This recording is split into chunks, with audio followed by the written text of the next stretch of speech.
Ini sebelum gue jelasin MBG ini laporan dia udah dipanggil semua nih. Ya. Buset. Ya. Semua. Gue minta sama Polres Tangsel cepat segera. Nah, ini juga ada laporan gue terhadap DB CPR juga. DB CPR udah mau dipanggil juga.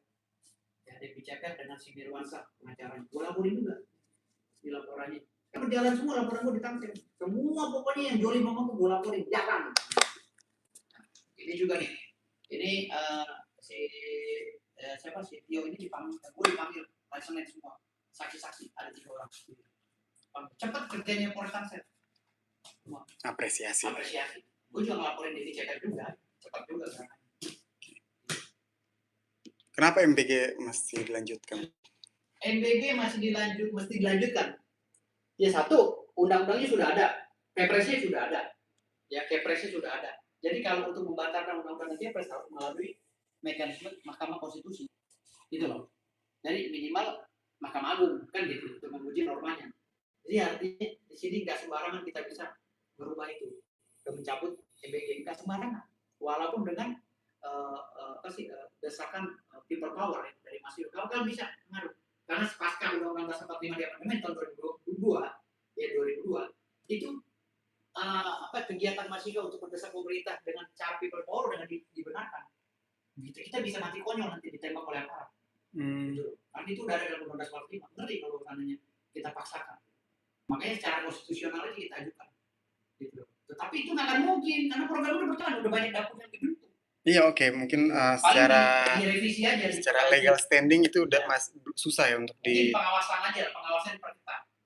Tapi masih kan kita menjawab pendapat people ya, orang-orang gitu. Yang mungkin banyak yang nggak semua tapi banyak yang ingin MBG di stop gitu kan. Mungkin apa menurut abang harus dilanjutkan? Kenapa harus dilanjutkan? Loh, sekarang kan program MBG ini sangat bagus sekali ya yang dilakukan Pak Prabowo. Yang pertama Pak Prabowo telah menjalankan firman Allah SWT dalam surat Al-Insan ayat 8 ya tentang memberi makan kepada fakir miskin dan yatim piatu. Dan ditambah juga dengan hadis Rasulullah SAW. Gitu loh. Jadi artinya di sini mengasih makan orang itu dimuliakan oleh Allah dan diangkat derajatnya. Nah, secara politik juga Pak Prabowo kalau ini jalan dengan benar, seluruh Indonesia semua MBG menerima manfaat, nggak mungkin orang tuanya tuh nggak nyoblos Pak Prabowo. Gitu loh.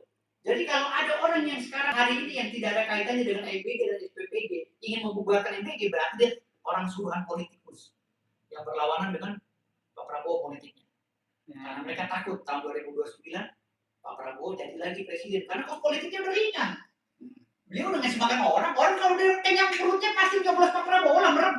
Tapi menurut abang apa yang harus dibenahi di MBG? Pengawasannya aja. Pengawasannya. Sistem pengawasannya di MBG. Programnya udah bagus. Pengawasannya aja tinggal diperkuat oleh Pak Prabowo. Bagaimana caranya pengawasan itu bisa menyeluruh sampai ke daerah.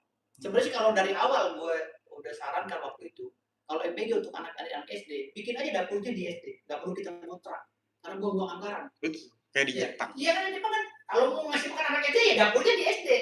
Jangan anak SD di sini dapurnya di Solo, akhirnya beli motor dikorupsi, beli mobil dikorupsi. Ini kan kacau, udah tahu nih pejabat kita maling semua ya kan. Ya. Semua oknumnya maksudnya bukan pejabatnya, oknumnya gitu. Karena pejabat dasarnya miskin gitu. Bukan miskin hak, tapi miskin moral dan iman. Oknum. Oke. Tapi dugaan-dugaan terkait MBA, SPPG yang apa sih bang, kayak mungkin ya diduga ada money laundry apa segala macam gitu. Gue nggak masuk peran itu. Gue nggak masuk peran itu, tapi gue masih melihat MBG itu hal-hal yang simpel-simpel aja sih. Ya karena ada korupsi di situ, Dadan ketangkep akibat perbuatan dia yang meminta uang kepada orang setoran kalau mau titik biru, jenderal biru harus bayar 300 juta, 30 juta itu aja sih. Kalau untuk cucian uang gue nggak paham. Tapi maksudnya ya MBG itu kan menggelontorkan banyak banget uang kan sampai berapa ratus triliun? Iya, 500-an triliun. Iya. Mungkin kebocoran itu menanggapinya gimana bang? Ya kan gini, Di Indonesia ini kan susah ya. Kalau kita cerita MBG, kalau mau diawasi dengan menyeluruh, ini ketangkep nih siapa pilih dapur. Kalau hukum pidana itu harus ada kausalitas.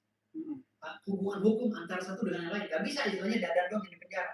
Di bawahnya dadan siapa yang ikut menikmati? Bahkan sampai supir-supirnya pun harus dipanggil. Gitu loh. Kalau hukum pidana diterapkan dengan baik. Tapi kan hukum Indonesia ini kan kadang-kadang dadan doang yang jadi itu balik. Yang lain yang karena begitu juga dipolitisasi prosesnya. Jadi ya hari ini ya nggak begitu bagus juga sih penegakan hukum Indonesia. Buktinya gue dibukukan sepihak tanpa proses sidang etik kan gitu sebagai pengacara. Jadi artinya di sini Indonesia ini perlu banyak berbenah lagi lah. Jadi kalau Pak Prabowo 2 periode itu udah cukup lah. Bagus banget programnya akan jalan bagus banget. Kalau dibenahi. Kalau dibenahi bagus banget. Makanya bilang tadi ini program Pak Prabowo program sadis ya, orang berbicara nuklir hari ini Pak Prabowo bicara masalah rempeyek dan nasi, tempe tahu gitu loh, paham nggak? Tapi dahsyat ngasih makan orang banyak. Gitu. Ketimbang kita bikin nuklir harus bikin perang, kalau nggak dipakai nuklir takut meledak di kampung kita kan gitu. Ini MBG program dahsyat untuk menjalankan anak bangsa. Pak Prabowo lebih visioner kan gitu, lebih memikirkan bagaimana caranya anak bangsa yang ke depan itu tidak gagal seperti anak bangsa yang sekarang ini. Gitu loh, yang seperti Tio ini gitu loh, yang dikit-dikit maki-maki orang. Gitu. Mungkin korban stunting juga kali si Tio dulunya gitu. Makanya sekarang jadi kaget gitu. Maaf nih Bang ya. Iya, iya. Apakah Abang mendukung MBG ini karena Abang bagian dari STPG? Kalau secara apa ya ilmu sosial dan psikologis, ya jelas gue akan dukung lah dengan program-program yang memberikan gue manfaat kan gitu. Iya. Jadi nggak ada alasan lagi gue tidak mendukung gitu. Apa alasannya? Kan itu kan tadi secara ilmu sosial dan psikologis, gue pasti mendukung ini. Karena gue punya kepentingan di situ. Gitu loh. Ya iya dong, gue punya kepentingan dong. Kalau orang gak punya kepentingan ngapain dia? Mending gue tidur di rumah ya kan. Gablokin bini gue. Apa sih Bang kepentingannya itu? Apa sih Bang? Ya kepentingannya gue mencerdaskan kehidupan anak bangsa. Kepentingannya. Karena itu satu jalan dengan cita-cita gue. Mencerdaskan anak bangsa. Gitu. Gak ada yang lain. Itu aja kepentingan gue. Sama seperti kepentingan Pak Prabowo. Karena kalau bicara nyari duit, yang ada aja gue kagak kerjain kan gitu. Kan gue pengangguran. Raja di pengangguran. Ya, gue pernah nyari duit gak? Hah? Lu tanya dia, gue pernah nyari duit gak? Gue pernah gini-gini. Gue kagak tidur. Kalau mau main jalan ke kantor. Gitu loh. Yang jalan bukan gue, anggota gue. Kalau gue tidur di rumah. Abang di SPPG sebagai apa? Gue sebagai pemilik yayasan. Pemilik yayasan. Punya SPPG juga berarti? Enggak, lagi proses. Tapi udah keburu pada dan ini ditangkap. Oh, abang mau buat? Iya, udah ada titiknya tanah gue yang 3 hektar juga gue mau pakai buat dapur dan nanam sayur buat MBG gitu. Tapi kan udah keburu kejadian begini Pak Dadannya jadi gue nggak ikut. Dan memang dari awal gue memang nggak setuju juga dengan program-program mereka. Ya iya tadi satu titik harus bayar sekian. Gue nggak setuju juga. Bilang ini pasti kena. Nggak lama. Gue ngomong begitu kena. Artinya mungkin abang ini sebagai salah satu pemilik yayasan dan juga penerima manfaat mungkin. Penerima manfaat dari SPPG ini. Iya, SPPG. Oh, menggelontorkan berapa Bang udah untuk buat? Belum kan gue bilang gue lagi daftar, udah siapin proses, udah siapin tempat udah. Tahu-tahu ada masalah dadan begini ya kan gagal apa pause doang maksudnya? Mungkin bisa jadi pause. Nah, jadi abang ntar bakal punya gitu ya? Ya gue harus punya dong, yang lain punya kan gue mau mencerdaskan anak bangsa, bukan berbisnis. Menggelontorkan berapa banyak, udah siapin berapa banyak untuk kan itu kan kalau dapurnya itu dibangun oleh pemerintah, bukan kita. Paling kita bangun dasarnya aja kan. Program itu yang kemarin mau gua ambil. Bukan program mandiri, tapi program ada istilah program di MBG lah gitu. Itu. Karena abang empati terhadap ya karena gua anak bangsa, yang gua yakin itu bisa ya udah gua bikin. Salah satu ketulusan abang untuk membantu masyarakat. Dan memang gue udah tekankan gitu loh, kalau dapur gue nggak ada yang boleh korupsi. Kalau segitu perintah Pak Prabowo ya segitu. Makanya ketika Pak Dadan waktu itu mekanismenya seperti itu, satu dapur harus bayar berapa ratus juta, gue ini kacau. Kacau nih, nggak lama, nggak lama. Gue sempet ngomong sama Aldri ya, Dri kacau nih, Kalau ngurus begini kacau. Tapi ada gak sih yang abang kan sebagai lawyer kan? Ah. Ada gak sih orang-orang dari kalangan pemilik SPPG gitu yang nge-spill ke abang ada sebelum Dadan ketangkap ya? Ada kebobrokan gitu kan? Juga ada kebobrokan. Udah lama, gue tuh ditunjuk jadi pengacara bahkan. Oh gitu? Sama orang yang dapurnya ditutup, gue ditunjuk.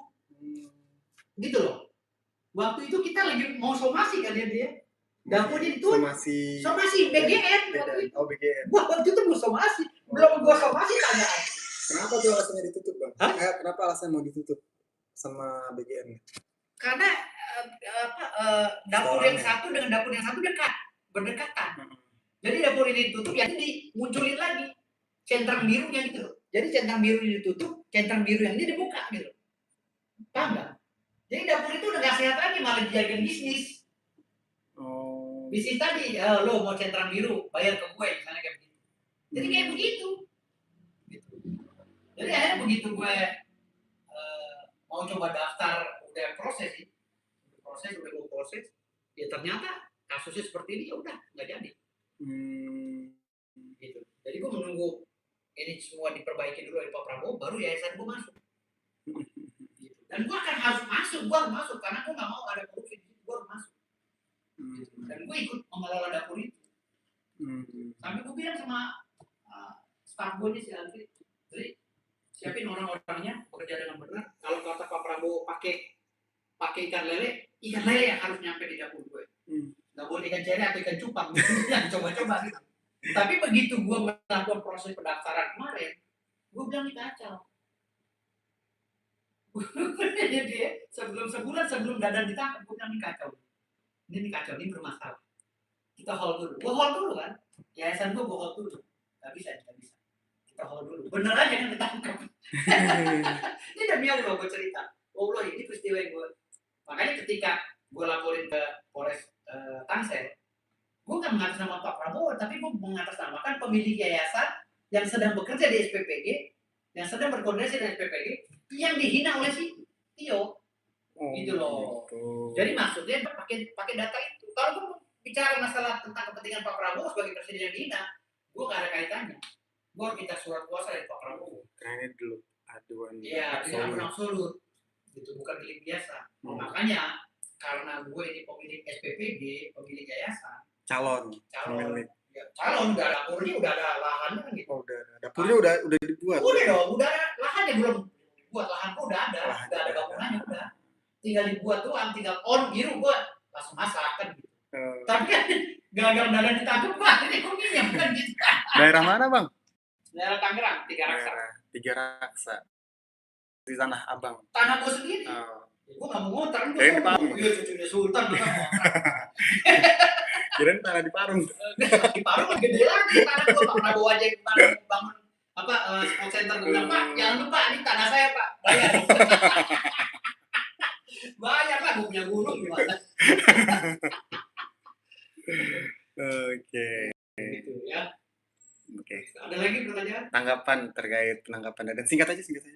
Penangkapan Dadan. Bagus lah, Pak Prabowo itu bukti nyata. Dadan kau bajingan kau.